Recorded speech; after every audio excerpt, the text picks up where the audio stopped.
जय हाँ। गुरुदेव। सभी को जय सादर। गुरुदेव। शीर्षक है हिमालय की गोद में जागा एक युग दृष्टा।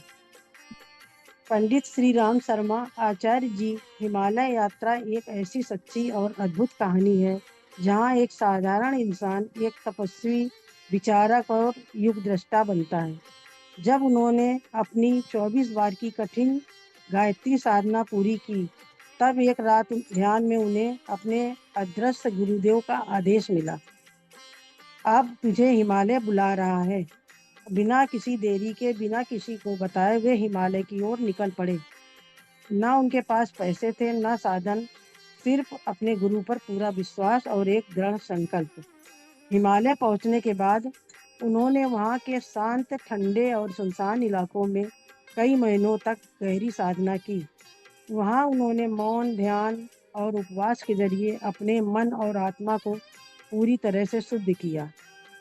उसी दौरान एक रात उन्होंने ध्यान में गायत्री महाशक्ति का दिव्य रूप देखा।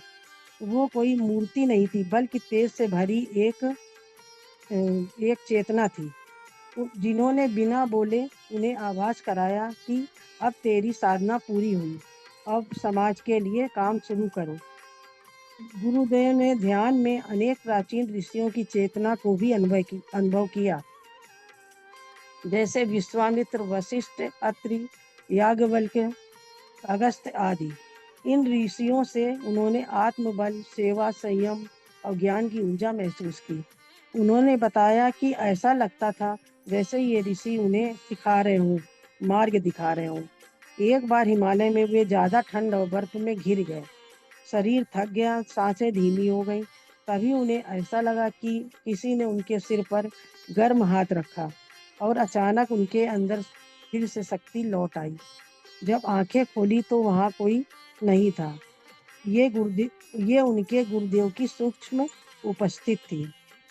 हिमालय की इन दिव्य अनुभूतियों ने उन्हें पूरी तरह बदल दिया। जब वे वापस लौटे तो उनके पास कोई दिखावटी चमत्कार नहीं था, पर एक शक्ति भरे विचार, एक मिशन और करोड़ों लोगों को बदलने की योजना थी। उन्होंने शांति कुंज, गायत्री तपोभूमि और युग निर्माण योजना शुरू की, ताकि हर इंसान को आत्मबल और सेवा की राह दिखाई जा सके। हिमालय उनके लिए एक पहाड़ नहीं था, वह एक ऋषियों की पाठशाला, गुरु कृपा की भूमि, युग धर्म का केंद्र बन गया। ये यात्रा सिखाती है कि जब संकल्प सच्चा हो, मन निर्मल हो और श्रद्धा गहरी हो, तो कोई भी इंसान युग बदल सकता है। धन्यवाद। जय गुरुदेव। जय गुरुदेव।